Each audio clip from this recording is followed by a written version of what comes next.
We cracked up. Actually, we haven't met, she said, extending her hand. I'm Sherelle Watson. 13 years of love and friendship later, Rel still claims I stole her shape. Wrong. But I don't argue, because I clearly came out ahead. I found my person and my place all at once. I had no real place before I met Rel. When you're 6'9" and wear a size 17 men's sneaker, you don't fit. Not in cars, not in chairs, not in beds, not in crowds, and definitely not in a world that mistakes you for what it most fears, a black man. Your presence is a threat. Your blackness intimidates. Your height and swagger add to the alarm. You walk through the world on high alert, scanning your surroundings and holding your breath. Lower your guard for even a second and boom, you might be taken out. Many have, more will. We're home, but not home free. We're seen, but through a warped lens. That was why I started hooping. It made me feel truly visible. It also made me feel less like an outsider, a giant with no titties. When you're still flat-chested by the 8th grade, people talk. Girls in the locker room point and whisper, is she a boy? A dyke? A freak? Why is her voice so low?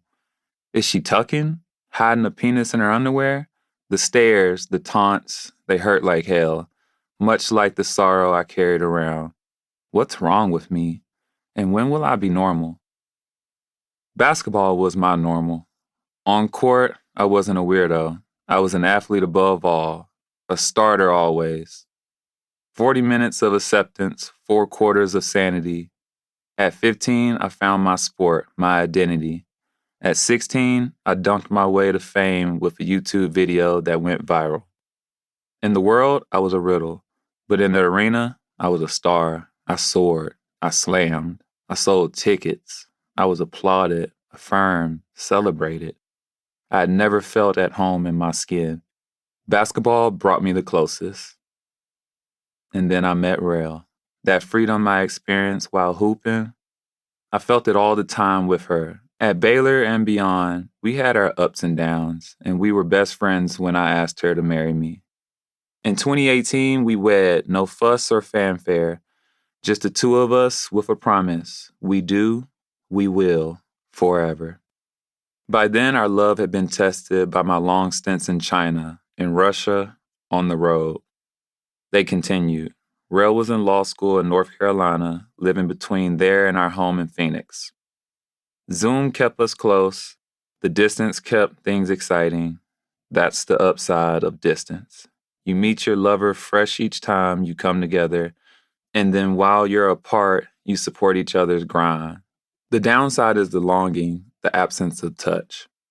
As we watched Grey's Anatomy together on FaceTime, I imagined holding Rel in my arms. That got old. I was tired of missing home, missing holidays, missing us. I was also legit exhausted. Your body takes a beating in this sport, and I've been pounding mine for 15 years. When the U2 dunk caught fire in 2007, so did my career. Next thing I knew, I was meeting Shaq, who'd seen the video. Life sped up. 3-time All-American, #1 overall WNBA draft pick, WNBA All-Star, a historic Nike deal, 2 Olympic golds, 4 EuroLeague titles, honors, on and on. One blessing after another. With big battles behind the scenes, a cracked back so painful I couldn't sleep. 0 cartilage in my knees, life under the microscope and on the road, with no steady home, no stability. Every sport has an off-season, but pro women hoopers often work year-round. We earn about 250 times less than NBA players and have a hard cap on our salaries. In the WNBA that year, I made around $220,000. Overseas, I earned $1 million plus. That pay gap is why I was in Russia in the first place. A few months before my Valentine's Day visit, my agent and I negotiated a Thanksgiving break. It was my first time in years I had been home on the actual holiday, and my wife threw down in the kitchen.